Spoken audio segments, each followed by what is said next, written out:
Iginiit ng Malacanang na anumang hakbang para muling ibalik ang death penalty sa bansa ay dapat pag-aralan ng mabuti upang matiyak ang pagiging patas at maayos ng sistemang pangkatarungan. Si Creslin Cataro magbabalita.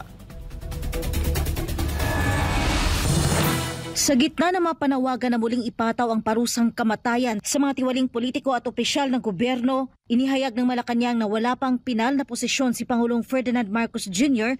hinggil sa issue. Ngunit ayon kay Presidential Communications Office Undersecretary at Palace Press Officer Claire Castro, anumang hakbang upang muling ibalik ang parusang kamatayan ay dapat sumailalim sa maingat at komprehensibong pag-aaral. Dagdag ni Castro, hindi dapat madaliin ang pagbabalik ng parusang kamatayan, sabay binigyang diin ang kahalagahan ng pagtitiyak na gumagana ng epektibo at patas ang limang haligi ng justice system. Sa ngayon, wala pa po nababanggit ang Pangulo, pero siyempre sa pag-aaral po, kung ito po ay ipapataw muli at mawawala ang suspension or lifting ng pag-suspend sa death penalty, pag-impose ng death penalty, dapat pong aralin to dahil hindi lamang po ito bigla-biglang sinasabi na dapat nandiyan na ang death penalty. Binalaan din ng opisyal ng palasyo ang publiko hinggil sa panganib ng maling hatol sa isang may depektong sistema at binanggit ang mga nakaraang kaso kung saan may mga umaming nagtanim ng ebidensya o gumawa ng peking paratang. Paano kung ang inosente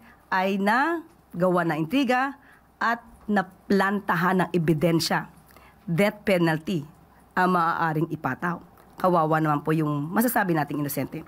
So ang muling pagpapataw ng death penalty ay dapat inaaral ng malaliman.